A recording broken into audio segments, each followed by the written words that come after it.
ప్రియమైనటువంటి సహోదరి సహోదరులందరికీ హృదయపూర్వకమైనటువంటి వందనాలండి. ఈ యొక్క సందర్భంలో మనం ఎస్తేరు గ్రంథ ధ్యానంలోని కొన్ని విషయాలు మనము ధ్యానిస్తూ ఉన్నాం. ఎస్తేరు గ్రంథం రెండవ అధ్యాయంలో 3వ వచనాన్ని మనమందరము కలిసి చదువుకుందాం. వర్తమానం వింటున్న వారందరూ, వీడియో ద్వారా వింటున్నటువంటి వారందరూ మనం బైబిల్ విప్పి చదవడం అనేటువంటి మనకు ఆశీర్వాదం. 3వ వచనాన్ని కలిసి చదువుకుందాం. అందు నిమిత్తం సౌందర్యవతులైన కన్యకలందరినీ సమకూర్చి శూషణకోట అంతఃపురమునకు చేర్చి స్త్రీలకు కాపురియగు రాజు యొక్క నపుంసకుడు హేగే వశమునకు అప్పగించినట్లు రాజు తన రాజ్యం యొక్క సంస్థానాన్నింటిలో పరిచారకులు నియమించునుగాక. శుద్ధి కొరకు సుగంధ ద్రవ్యములను వారికి ఇచ్చిన తర్వాత ఇక్కడ ఏం రాయబడింది అంటే, ఎస్తేరు గ్రంథం 2వ అధ్యాయంలో మనం ఇంత క్రితం చూసినట్లు ఈ యొక్క వస్తీయను అహష్వేరోషు యొక్క భార్య పట్టపురాణిగా ఉండకుండా తృణీకరించబడినప్పుడు తనకు బదులు ఇంకొక రాణిని ఏర్పాటు చేసుకోవాలని ఒక తీర్మానం చేయబడింది. అందుకుగాను ఆ దేశం సంస్థానాల్లో ఉండేవారెల్లరినీ, అంటే అందమైన అంటే సౌందర్యవతులైనటువంటి కన్యకులను సమకూర్చడం జరిగింది. అంటే వీరి లక్షణాలు ఏంటి అంటే, వీరికి ఏర్పాటు చేసినటువంటి ఏర్పాట్లు ఏమిటి, వసతులు ఏమిటి అంటే, మొదటిది సౌందర్యవతులు. మనం ఎట్లా సౌందర్యవతులమయ్యాం? ఆత్మీయంగా మనం ధ్యానిస్తున్నాం కాబట్టి క్రీస్తు రక్తముతో కడగబడటం ద్వారా మనం సౌందర్యవతులమయ్యాం. ఆయనకి ఇష్టం పుట్టించేవారము లేక కనీస పందాన్ని కలిగిన వారంగా ఉన్నాం ఇప్పుడు. లేకుంటే ఆత్మీయంగా చీకొట్టబడే పరిస్థితుల్లో ఉంటుంది. ఇక రెండవది కన్యకలైన అంటారు. కన్యకులు అంటే పురుషుణ్ణి ఎరగని వారు, చెడగొట్టబడిన వారు అని. కాబట్టి పరిశుద్ధత మనకు అనుగ్రహించబడింది. విశ్వాసులే కాదు, మన పేరు పరిశుద్ధులు అని పేరు. అదే కన్యకులను అర్థమిస్తుంది. కాబట్టి మనం సౌందర్యవతులమయ్యాము క్రీస్తు కృపను బట్టి, పరిశుద్ధులు మనం కన్యకలమయ్యాము ప్రభు యొక్క అత్యంతమైన క్షమాపణను బట్టి. ఇక మూడవది శూషణ కోట. కాబట్టి ఆయన యొక్క మరి సంఘములోనికి మనము చేర్చబడ్డాం. అంతఃపురం అంటే రాజు ఏర్పరిచినటువంటి వసతులు. మనకి ఎన్నో వసతులు ఇచ్చాడు ఆత్మీయంగా. బల్ల ఆరాధన కదా, సంఘ ప్రార్థన, ఉపవాస ప్రార్థన, ప్రత్యేక ప్రార్థనలు, బైబిల్ గ్రంథం, ఆత్మీయంగా పరిశుద్ధాత్ముని, కుమారుని యేసుక్రీస్తు ప్రభువారిని. ఈ రీతిగా తన ఇవ్వనటువంటి వసతి లేదండి. అన్ని రకాల వసతులు ఏర్పాటు చేసి మనం పోషిస్తున్నాడు. 4వ కదండి. 5వది ఏంటి? స్త్రీలకు కాపురియగు హేగే వశము చేశాడు. హేగే అంటే ధ్యానవశము చేశాడు. అవును, మనం చేసేవన్నీ పరిశుద్ధాత్ముని వశమందుండాలని మనల్ని ఆయన ఈ రీతిగా చేసిన వాడై ఉన్నాడు. చూసారా?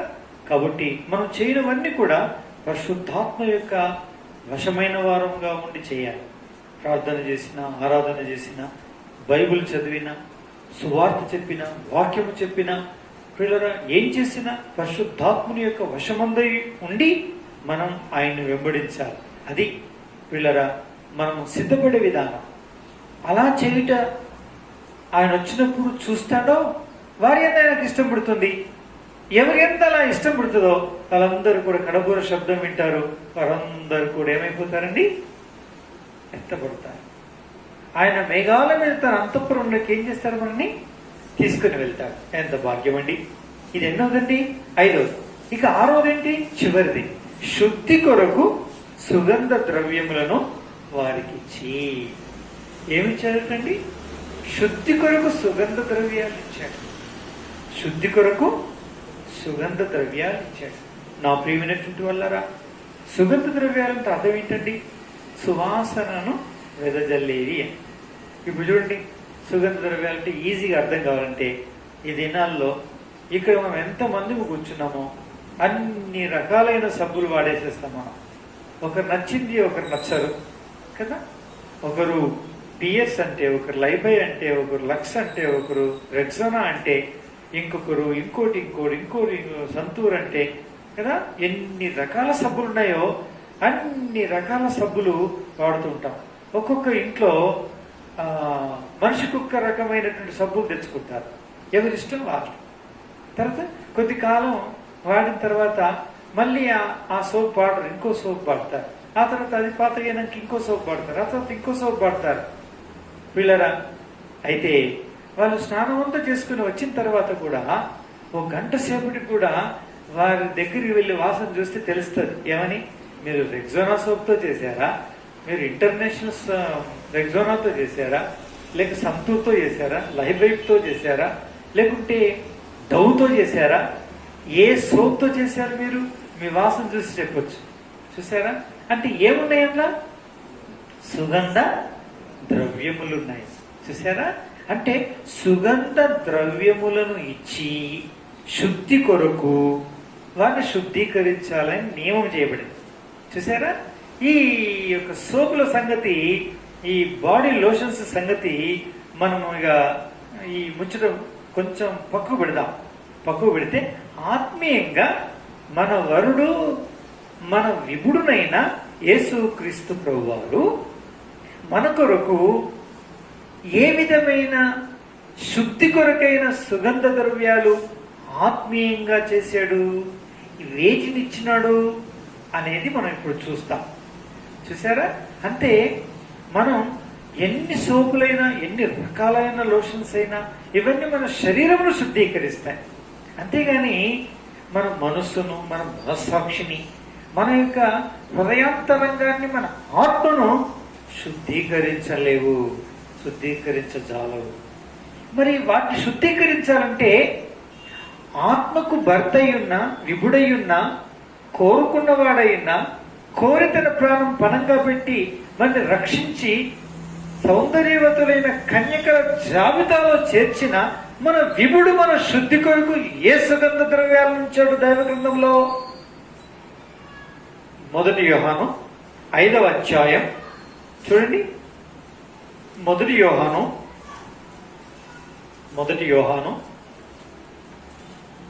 యోహాను రాసిన మొదటి పత్రిక 5వ అధ్యాయంలో ఏం రాయబడింది చూడండి. ఏం రాయబడిందో? 5వ అధ్యాయం 6వ వచనం, 7వ వచనం, 8వ వచనం, 7, 8 కలిసి ఉంటుంది. 6వ వచనం చదవండి ఒకరు.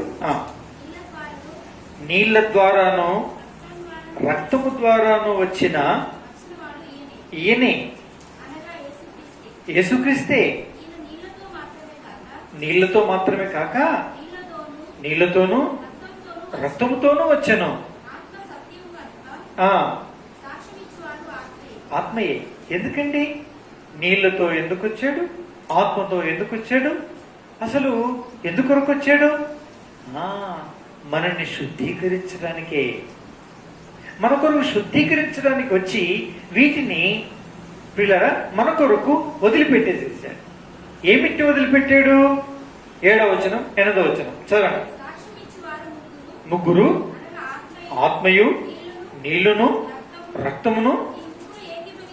ఈ ముగ్గురు ఒకే సబ్బులో కలిసి ఉన్నారు. అంటే శుద్ధీకరణ కార్యక్రమంలో కలిసి ఉన్నారు వీళ్ళు. ఈ ముగ్గురు కలిసి ఏం చేస్తున్నారు అంటే ఒక మనుషుల్ని ఆత్మీయంగా శుద్ధీకరిస్తున్నారు, శుద్ధి చేస్తున్నారు పిల్లరా. ఎంత అద్భుతమైన విషయం. కాబట్టి నా ప్రియమైనటువంటి వాళ్ళరా, శరీరమును శుద్ధి చేయడానికి ఈ భూలోకములో భౌతికమైనవి ఎన్నో సుగంధ ద్రవ్యాలతో తయారు చేసినటువంటి సోప్స్ ఉన్నప్పటికీ ఆత్మను శుద్ధీకరించేవి మన విభుడు తయారు చేసి పెట్టి వెళ్ళిపోయాడు. అవేమిటి అంటే ఆత్మ, నీళ్లు, రక్తం. ఈ ముగ్గురు ఏకీభవించి ఉన్నారు. మనం మనుషుల సాక్ష్యం అంగీకరించున్నాం కదా, దేవుడు సాక్ష్యం మరి బలమైనది. దేవుడు సాక్ష్యమైన కుమారుని గురించి ఇచ్చినదే. కాబట్టి ఈ ముగ్గురిని పెట్టిపోయాడు. ఈ ముగ్గురు సాక్ష్యం ఇవ్వాలి ఒక దినం. ఏమని? ఆయన దగ్గర నిలవబడినప్పుడు ఆయన ఆకర్షించాలన్నప్పుడు, ఆయన ఇష్టపడి ఆయన మనని మెచ్చి తను తీసుకుపోవాలనుకున్నప్పుడు ఆత్మసాక్ష్యం ఇవ్వాలి. నేను శుద్ధీకరించాను, నా శుద్ధిలోనే ఉన్నాడు, నా శుద్ధిలోనే ఉన్నది ఈ ప్రియురాలు, ఈ ప్రియుడు అని చెప్పాలి. నీళ్లు సాక్ష్యం ఇవ్వాలి, రక్తం సాక్ష్యం ఇవ్వాలి. అప్పుడే ఆయన మనల్ని మెచ్చి ఆయన పరలోకపు అంతఃపురానికి తీసుకుని వెళ్తాడు. వారికి అంతఃపురం, వారే ఆయన యొక్క కాబోయేటువంటి పరమందు ఆయనతో కాపురం చేయబోయేటువంటి నరుని యొక్క ఆత్మలు ప్రియారా. కాబట్టి నీ ఆత్మ శుద్ధీకరించబడినా ఇంకా నువ్వు ఆయన వచ్చే వరకు శుద్ధీకరించబడుతూనే ఉన్నావా? ధన్యుడు ధన్యురా. ఒకవేళ లేనిరలా ఈ దినం నువ్వు శుద్ధీకరించబడాలి. ఆ శుద్ధి కొనసాగుతూ ఉండాలి. ఈ ముగ్గురితో శుద్ధి కొనసాగాలి. ఏమాత్రం కూడా ఏది లోపము జరగకూడదు. నా ప్రియులారా, మొదటిది ఏమని చూస్తున్నాము అనగా ఆత్మ. గమనించండి, ఎవరు శుద్ధీకరిస్తున్నారు? మొట్టమొదలు ఆత్మ శుద్ధీకరిస్తున్నారు. ఎలా, ఏ విధంగా? 1 కొరింథీ 6వ అధ్యాయం 9, 10, 11 3 వచనాలు ఒకరు చదివి సహాయం చేయండి. అన్యాయస్తులు దేవుని రాజ్యానికి వారసులు కానేరని తెలియదా? మోసపోకుడి, జారులైన, విగ్రహారాధికులైన, వ్యభిచారులైన, ఆడగితలంగల వారైన, పురుష సమూహులైన, దొంగలైనను, లోభులైనను, త్రాగుబోతులైనను, దూషకులైనను, దోచుకుని వారైనను దేవుని రాజ్యమునకు వారసులు కానేరరు. అయితే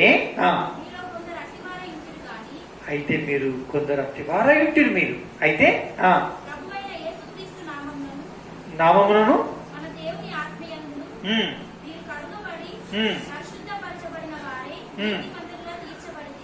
మన దేవుని ఆత్మయందు మీరు శుద్ధీకరించబడినారు అని రాయబడింది.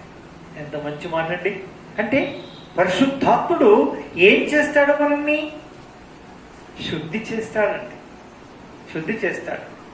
ఇట్టి పాపములు కలవారమేంటివి, మనం జన్మతో పాపులమేంటిమి, మనము కర్మ పాపులమేంటిమి.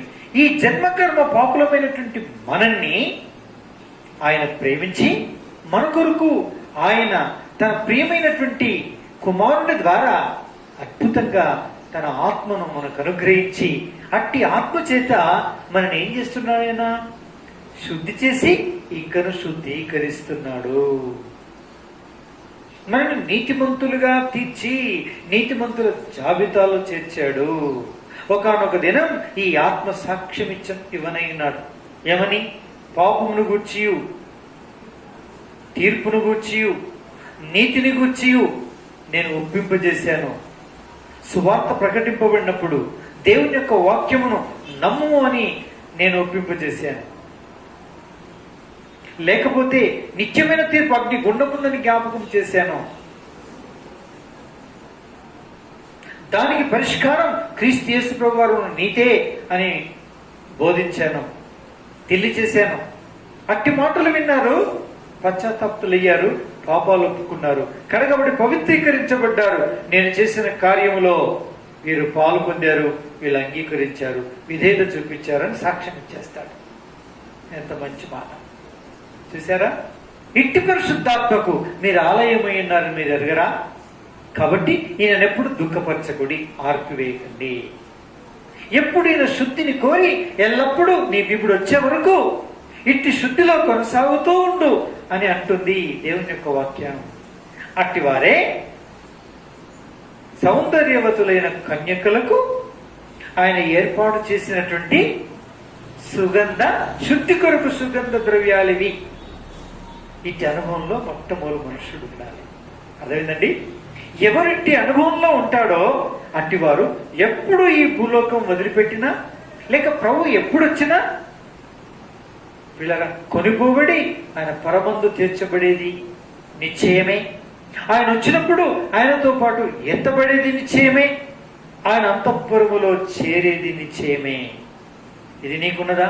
ఈ శుద్ధి నీకున్నదా? నీవు అనుభవిస్తున్నావా? ఇది నీ అనుభవంలోనే ఉన్నదా? ధన్యుడవు ధన్యురాలవు, లేని యెడల ఈ క్షణం క్షమాపణ కోరుకోవాలి. దేవా, నేను పాపిని, నన్ను క్షమించు. ఇంతకుముందు చదివిన జాబితాలో ఏదో ఒక జాబితాకి, ఏదో ఒక అంశానికి, పాపానికి సంబంధించిన వ్యక్తిని నేను, లేక అనేకమైన వాటికి నేను సంబంధించిన వ్యక్తిని. ప్రభువా, నన్ను క్షమించు. పరిశుద్ధాత్ముడా, నన్ను శుద్ధి చేయని ప్రార్థన చేయి. ఆయన శుద్ధి చేస్తాడు. ఇదేంటండి? ఆత్మ ద్వారా శుద్ధి. ఇక రెండోది ఏంటి చెప్పండి? నీళ్లు. ఏంటమ్మా? నీళ్లు. ఈ నీళ్లు రహస్యం చూడండి. ఈ నీళ్లు కడుక్కోవాలన్నప్పుడు ఆత్మీయంగా, వాక్యముగా శుద్ధీకరించేవినాయి. చూసారా? తాగునప్పుడు పరిశుద్ధాత్మను చూపించేవిగా ఉన్నవి. తాగునప్పుడు పరిశుద్ధాత్మనిగా చూపించేవిగా ఉన్నవి. నీళ్లు నిలుచున్నప్పుడు పిల్లరా అవి జన సమూహములను, జనాలను చూపించేవిగా ఉన్నవి. అంతేకాదు, ఈ నీళ్లు ప్రవహించడం అనేది ప్రారంభమైతే ప్రళయాన్ని సృష్టించేవిగా ఉన్నవి. నీళ్లు 4 రకాలు చూపిస్తుందండి. సరే, ఏదేమైనప్పటికీ మనం ఇప్పుడు ఏం చూడబోతున్నాము? శుద్ధి చేయడం కొరకైన నీళ్లను వదిలిపెట్టి మన ప్రభు వెళ్ళిపోయాడు. యేసు ప్రభును శిలువ వేసినప్పుడు చనిపోయాడా లేదా అని చూడ్డానికి ఒక భటుడు వచ్చి తన ప్రక్కలో బల్లెంతో పొడిచాడు. పొడవగానే తన యొక్క ప్రక్కలో నుంచి ఏమొచ్చాయి? రక్తము, నీళ్లు 2 కలిసి ప్రవహించాయి. పిల్లరా, వాస్తవంగా ఒక మనుషుడు చనిపోయినప్పుడు రక్తం క్షణాల్లో గడ్డగట్టి ఇంకా కారడానికి ఏమాత్రం కూడా అవకాశం లేని పరిస్థితి ఏర్పడుతుంది. కానీ ప్రియమైన వల్లరా, ఆయనను పొడిచినప్పుడు ఆయనలో నుంచి కార్చిన రక్తం, ప్రవహించిన నీళ్లను మనం చూడగలం. మన శుద్ధి కొరకు ఆయన కార్చిన నీళ్లను ఉంచి వెళ్ళిపోయాడు. మన ప్రియుడు ఏర్పాటు చేశాడు. ఆ నీళ్ళే ఏం చూపిస్తున్నాయి? గమనించండి.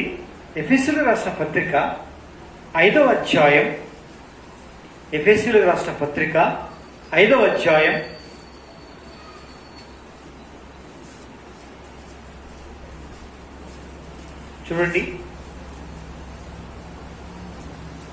5వ అధ్యాయం 25, 27 కలిసి ఉంటుంది. చదువుదాం, నో ప్రాబ్లం. 25 నుంచి చదవండి. పురుషులారా, ప్రేమించండి. క్రీస్తు కూడా సంఘమును ప్రేమించి అది కలంకమైనను మృతయైనను అట్టిని మరి ఏదైనా లేక పరిశుద్ధమైనదిగా, నిర్దోషమైనదిగా, మహిమగల సంఘముగాను ఆయన దాన్ని నిలబెట్టుకున్న వల్లని వాక్యముతో ఉదక స్నానము చేత పరిశుద్ధపరచుటకై అప్పగించుకొనెను. గమనించండి, ఇక్కడ చివరి మాటల్లో రాయబడింది ఏమని? వాక్యముతో ఉదక స్నానము చేత దాన్ని పవిత్రపరిచి. అంటే వాక్యం అనే నీళ్లతో ఆయన ఏం చేశాడండి? శుద్ధీకరించాడు.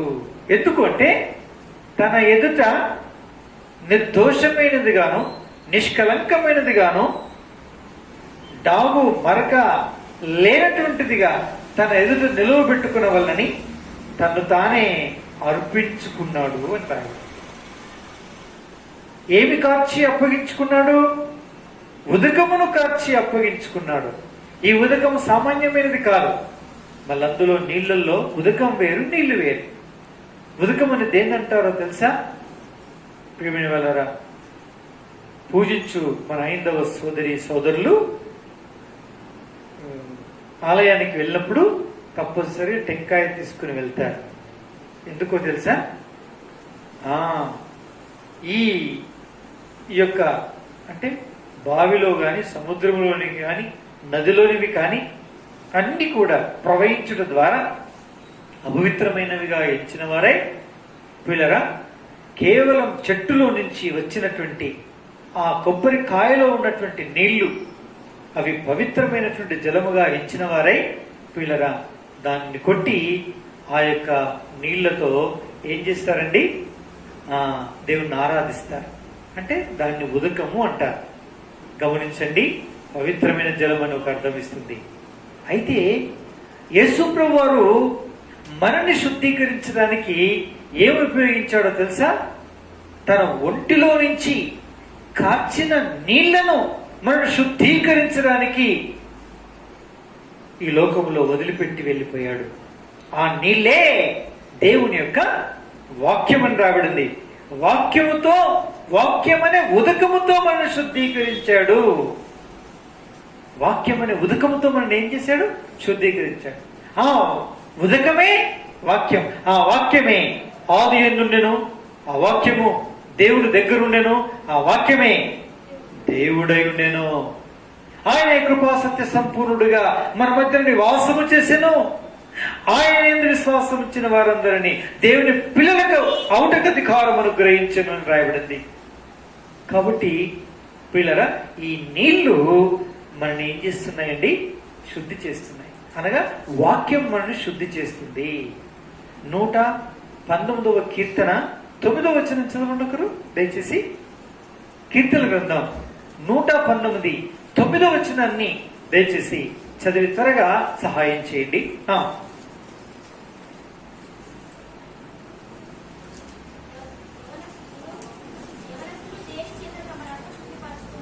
యవనస్తులు దేని చేత తమ నడతను శుద్ధిపరచుకుందరు అంటే నరులైన వారు దేనితో వారి నడతను చక్కదిద్దుకుంటారు? ఎవరు వారి నడతను శుద్ధి చేసుకోగలరు అంటే వాక్యం చెప్తుంది. వాక్యమును బట్టి,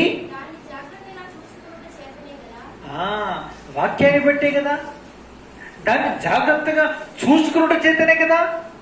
అట్టి వాక్యమే మన నడతలను ఏం చేస్తుందండి? శుద్ధీకరిస్తుంది. మన నడతలు శుద్ధీకరిస్తుంది, మన ప్రవర్తన శుద్ధీకరిస్తుంది. మన చూపులు, మన తలంపులు, మన ఆలోచనలను, మన హృదయాంతరంగపు తలంపులను ఎటువంటి వాడి అయిన ఖడ్గము కంటే కూడా వాడి అయినదై తలంపులను సహా శోధించడానికి మనిషి యొక్క ఎముకల్లో ఉన్న మూలుగలో సహా ప్రవేశించి అది ఛేదిస్తుంది, శోధిస్తుంది అని రాయబడింది. శుద్ధీకరిస్తుంది.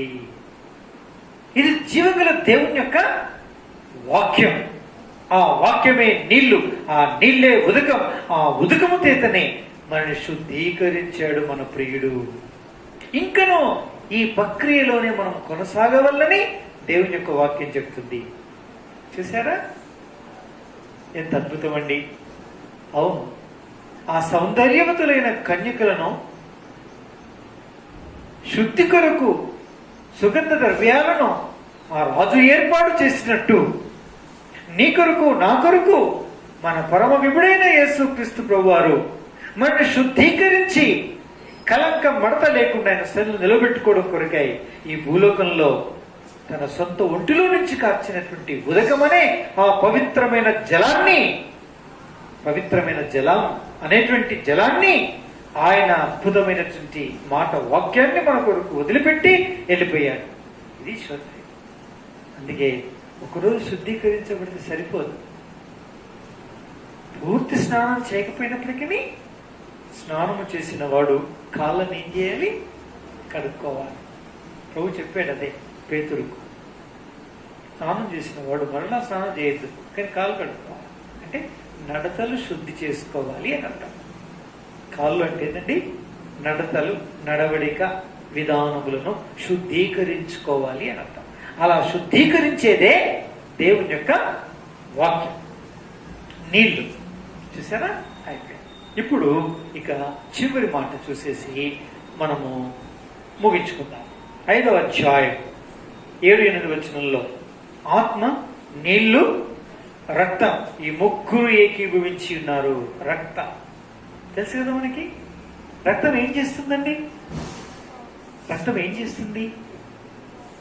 ఈ భూలోకములో కోడెల యొక్క, గొర్రెల యొక్క, మేకల యొక్క ఏ రక్తము కూడా మనిషి పాపమును శుద్ధీకరించదు, కానీ యేసు రక్తం ఒక్కటి మాత్రమే ఆత్మలో ఉండే పాపాన్ని ఏం చేస్తుందండి? ఆధ్యాత్మికమైన శుద్ధిని కలిగిస్తుంది. ఈ రక్తం చేసే 3 పనులు చూద్దాం. చూడండి, యోహాను రాసిన మొదటి పత్రిక 1వ అధ్యాయం 7వ వచనంలో ఏమని రాయబడింది అంటే, అయితే ఆయన వెలుగుల ప్రకారం మనం వెలుగులో నడిచిన మనం అన్యోన్య సావాసం గల వారమైనాం.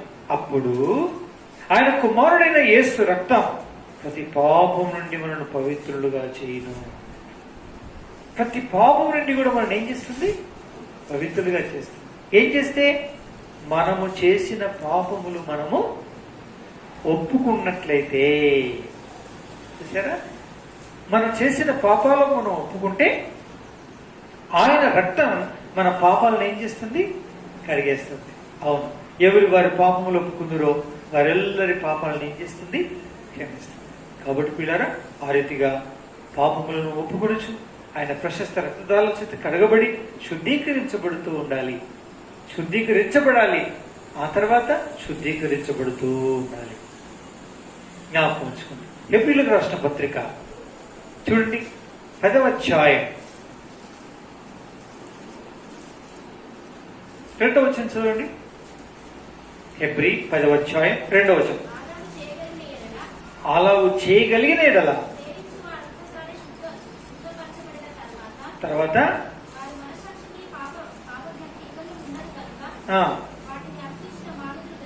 పాప జ్ఞప్తి లేకుండా చేస్తుంది, పాపాలను క్షమిస్తుంది. కొద్దిమంది అంతే కదండి, ఆత్మహత్య ఎందుకు చేసుకుంటారు? వారు చేసిన హత్యలు, వారు చేసిన వ్యభిచారం, వారు చేసిన దగాకోరు పనులు, వారు చేసిన అపవిత్రమైనటువంటి పనులు, చట్ట విరుద్ధమైనటువంటి పనులు, సమాజానికి విరుద్ధమైన పనులు, తన కుటుంబానికి చేసిన ద్రోహం, తనకు తాను చేసుకున్నటువంటి ద్రోహం, భార్యకు పిల్లలకి ద్రోహం చేసినటువంటి కార్యాలు, మాటి మాటికి ఈ మస్తిష్కములో చెలరేగిన కారణాన, గింకురుమని తిరుగుతున్న కారణాన, ఎవరో మరి చెవులో ఊదుతున్నట్లుగా ఆ శబ్దాలే వారిని ఛేదిస్తున్న కారణాన, వాళ్ళని వేధిస్తున్న కారణాన భరించలేక ఇట్లాంటి బ్రతికేదానికంటే సచ్చింది మేలు, ఎందుకు పాడైంది అని మాటి మాటికి పాపములు జ్ఞాపకం చేయబడట ద్వారా ఓర్చుకోలేని వారై పిల్లరా సస్యన నిమ్మలం ఉంటుందో ఏమోనని చచ్చిపోతున్నారు. చూసారా, పాపము మాటి మాటికి జ్ఞాపకం చేస్తే మనుషుడు బ్రతకలేడు పిల్లారా. దేవుని కృప, ప్రభుకు స్తోత్రం. మనందరం కూడా ఏమయ్యాము? పాపాలు క్షమించబడమే కాదు, ఆ పాపాలకి ఎన్నడూ ఏం చేయలేదైనా జ్ఞాపకం చేసుకోలేదు అన్నాడైనా. ఏమన్నాడు? మీ దోషముల విషయమే దయగలిగిన వాడమే, ఇక మీ పాపములు ఎన్నడూ జ్ఞాపకము చేసుకున్నాను అన్నాడు. ఇక నేను జ్ఞాపకం రావన్నాడు అన్నట్టే మన జ్ఞప్తి లేకుండా చేసి పడేసేసి. ఏదండి? ఏది పుణ్యమండి? యేసు ప్రభు కార్చిన రక్తం పుణ్యమా అంటూ ఆ రక్తం మన పాపాలు క్షమించింది, ఆ పాపాల జ్ఞప్తి లేకుండా చేస్తుంది. ఇది మనకిచ్చిన గొప్ప అద్భుతమైనటువంటి శుద్ధి కొరకు ఇచ్చిన సుగంధ ద్రవ్యం. ఆధ్యాత్మికంగా పిల్ల ధన్యులం. అందుకే ప్రభుని ఎంతో రుణస్థులం పిల్ల. చూసారా, అదే పత్రికలో 9వ అధ్యాయం 14వ వచనం చదవండి. నిత్యుడు ఆత్మ ద్వారా తను తాను దేవునికి నిర్దోషినిగా అర్పించుకున్న క్రీస్తు యొక్క రక్తం నిర్జీవ క్రియలను విడిచి జీవములో దేవుని సేవించుటకు మీ మనస్సాక్షిని ఎంతో ఎక్కువగా శుద్ధి చేయును. చూడండి, మనస్సాక్షిని శుద్ధి చేస్తుంది. ఏది శుద్ధి చేస్తుంది? యేసు ప్రభు వారి యొక్క రక్తం శుద్ధి చేస్తుంది, మనస్సాక్షిని శుద్ధి చేస్తుంది. ఈ మనస్సాక్షి ఎవరండి? మానవుని హృదయంలో దేవుడు ఇచ్చినటువంటి ప్రతినిధి. ఇప్పుడు చూడండి, అందరూ మన తెలంగాణకు సంబంధించిన వాళ్ళే ఉంటారు అసెంబ్లీలో, కానీ మన రాష్ట్రంలో ఇంకొకరు ఉంటారు. ఆయన అసలు వచ్చాడు ముంగటి కంటే అన్ని అధికారాలు తను చేయి చిక్కిపోతాయి. తన తన యొక్క డిజిగ్నేషన్ ఏంటండి? గవర్నర్. ఈ గవర్నర్ ఎవరండి? రాష్ట్రానికి సంబంధించిన వాడు కాదు. రాష్ట్రంలో ఉన్న వాళ్ళు ఎన్నుకోలేదు. ఎవరు పంపించారు? కేంద్రం పంపించింది. అర్థమైందండి? అంటే the governor is representative for central government. చూసారా? సెంట్రల్ గవర్నమెంట్ రిప్రజెంటేటివ్గా మన యొక్క రాష్ట్రానికి పంపించారు. భారతదేశంలో ఎన్ని రాష్ట్రాలు ఉన్నాయో అన్ని రాష్ట్రాలకు కేంద్రం ఎవరిని పంపిస్తుంది? గవర్నర్స్ పంపిస్తుంది. అలాగే మానవుని హృదయంలో దేవుడు నాకు బదులుగా నీవు మనిషి హృదయంలో ఉండి నా విషయమై నా పక్షం వహించిన వ్యక్తివై ఎప్పుడు వాదిస్తూ ఉండాలి, జ్ఞాపం చేస్తూ ఉండాలి, వెళ్ళు అని పంపించాడు. ఆ మనస్సాక్షి మనుషుని యొక్క హృదయంలో ఉంటుంది. ఉండి ఎప్పుడు దేవుని గురించి వాదిస్తుంది. అంతేకాదు, ఇది మంచి, ఓకే, అమ్మో ఇది చెడ్డది, ఇది చేయొద్దు అని చెప్తుంది. మంచి చెడులను ఎప్పుడు విభేదించి మనుషునికి చూపిస్తూ ఉంటుంది. ఇదే మనస్సాక్షి. అయితే ఈ మనస్సాక్షి మనము చేసిన పాపాల యొక్క చిట్టను బట్టి, ఎక్కువ కుప్పను బట్టి పిల్లరా మనస్సాక్షి వాత వేయబడుతుంది. అనగా స్పర్శ లేనిదిగా మారిపోతుంది. చూసారా? అలాంటి వారమే ఏంటి మనం. పాపానికి నీతికి ఏమాత్రం వ్యత్యాసం లేని బ్రతుకుతూ ఉంటుంది. అలాంటి మనల్ని ఆయన రక్తం పుణ్యమా అంటూ మనల్ని కడిగి పవిత్రీకరించి నప్పని నిండి, అమ్మో అబద్ధం ఆడద్దు, అంతకుముందు నీళ్లు తాగినట్టు అబద్ధాలు ఆడినటువంటి మన నాలుక, అబ్బే ఆడొద్దు, అమ్మో అన్యాయం చేయొద్దు, అమ్మో దేవుడు చూస్తున్నాడు, అమ్మో ఇట్లా నేను మాట్లాడదు, దేవుని వాక్యం ఇలా ఉంది అనే భయం పుట్టుకొచ్చింది. అంటే మన మనస్సాక్షి ఏమైందండి? శుద్ధీకరించబడింది. నా ప్రియమైనటువంటి వాళ్ళరా, ఆ శుద్ధీకరించిన ఆ ఘనత ఏ సుగంధ ద్రవ్యానికి దక్కింది అంటే యేసు ప్రభు కార్చిన రక్తానికి దక్కింది. దేవుడు మన శుద్ధి కొరకు సుగంధ ద్రవ్యమును సిద్ధం చేసి పెట్టి వెళ్ళిపోయాడు. అదే యేసుక్రీస్తు ప్రభు వారి యొక్క రక్తం.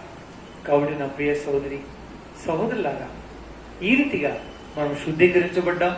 ఈ శుద్ధిలోనే మనం కొనసాగవలసిన వారమై ఉన్నాం. అంతేగాని ఏమాత్రం కూడా మరి ఆగిపోవద్దు.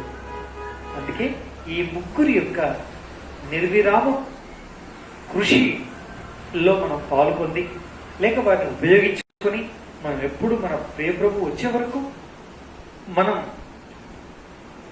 ఏ విధం చేతనైనా ఈ లోకం ఒకవేళ వదిలిపెట్టవలసిన పరిస్థితి ఏర్పడితే, ప్రమాదములు కావచ్చు, అదే అనుమతించిన కరోనాను బట్టి కావచ్చు, భయం లేదు, ఏం చింతలేదు, పోయినా పర్వాలేదు, ఈ ముగ్గురితో సంబంధం కలిగి ఉండి ఈ ముగ్గురు నిజంగా మనం శుద్ధీకరించే విషయంలో నిర్విరామంగా వారు చేస్తున్నటువంటి పనిలో మనం ఉపయోగించుకున్న వాళ్ళమైతే, ఈ అనుభూతిలో మనం ఉంటే, ఎప్పుడు ఈ లోకం వదిలిపెట్టినా ప్రభు ఎప్పుడు వచ్చినా మనం సంతోషంగా దేవుని దగ్గరికి వెళ్ళిపోతాం. ఆయన వస్తే ఆయనతో పాటు ఏమవుతామండి? ఎత్తబడి ఆయన స్థలంలో చేరిపోతాం. చూసారా? మనం ఎంత ధన్యులమో, ఎంత భాగ్యవంతులమో. కాబట్టి నా ప్రియ సోదరి సహోదరులారా, ఇది ఆశ్వరోజు సౌందర్యవతులైన కన్యకల కొరకు ఆయన ఏర్పాటు చేసిన చివరి శుద్ధి కొరకైన సుగంధ ద్రవ్యాలు. మన పరమ విభుడు ఆధ్యాత్మికంగా మనకు ఏర్పాటు చేసిన సుగంధ ద్రవ్యాలు ఈ మూడు. మొదటిది చెప్పండి, ఆత్మ. రెండవది నీళ్లు. మూడవది రక్తం. ఈ మూడిటి చేత మన ఆయన శుద్ధీకరించాడు. ఈ శుద్ధిలో ఉండాలని మనకు చెప్పి వెళ్ళిపోయాడు. ఈ శుద్ధిని ఈ శుద్ధి చేసే వీటిని ఏమాత్రం తృణీకరించకుండా ఎప్పుడు ఆహ్వానించి మన అందుబాటులో ఉంచుకొని, శుద్ధి చేయబడిన మనం ఈ లోక మాలిన్యములో అంటుకోకుండా, ఈ లోక మాలిన్యములోనికి వెళ్ళిపోకుండా, కల్మషం మనం కాకుండా, వాత వేసుకోకుండా వీళ్ళ ఎప్పటికప్పుడు శుద్ధీకరించబడి ఆయన వచ్చే వరకు మనం పోయేది ఎప్పుడో తెలియదు. నువ్వు పోయే వరకు ఇటు శుద్ధిలో, శుద్ధీకరణలో మనం కొనసాగుదుముగాక. ఇటు వాక్యమును దీవించి ఆశీర్వదించి మన యొక్క ఆత్మలను, మన ప్రాణములను, మన దేహములను ఆయన శుద్ధీకరించి ఆయన సన్నిధిలో ఆయన నిర్దోషులుగా నిలువబెట్టుకున్నట్టు కొరకై సహాయం చేయునుగాక. చిన్న ప్రార్థన చేసుకుందాం. మోకరించండి, అటు చూడొద్దు. ప్రియమైన పరలోకపు తండ్రి, పరిశుద్ధమైన దేవ, హృదయపూర్వకమైన స్తోత్రములతో రాగలిగే కృపా భాగ్యం ఇచ్చారు. మీ ప్రశస్తమైనటువంటి లేఖన భాగాల కొరకైన కొందరములు.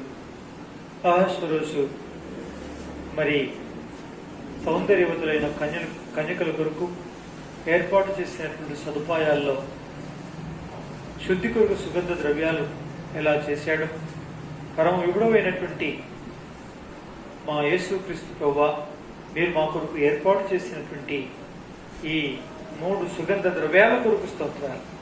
వీటి అనుభవాన్ని మేము కలిగి ఉండి వీటి శుద్ధిలో కొనసాగి మీరు వచ్చే వరకు, మేము ఈ లోకంలో వదిలిపెట్టే వరకు ఏమాత్రము మరొక ఎడబాయక ఇటు శుద్ధిలో ఉండి మీ శనిలో అంతఃపురంలో చేరు వరకు మేము శుద్ధిలో ఉండే కొరకై మాకు సహాయం చేయమని, కరుణించము, హస్తగతం చేసుకుంటూ వందనం చెల్లిస్తూ మీ ప్రశస్త వాక్యమును మీరు ఫలింపు చేయమని యేసు నామములో ప్రార్థించి వేడుకొంచున్నాం తండ్రి.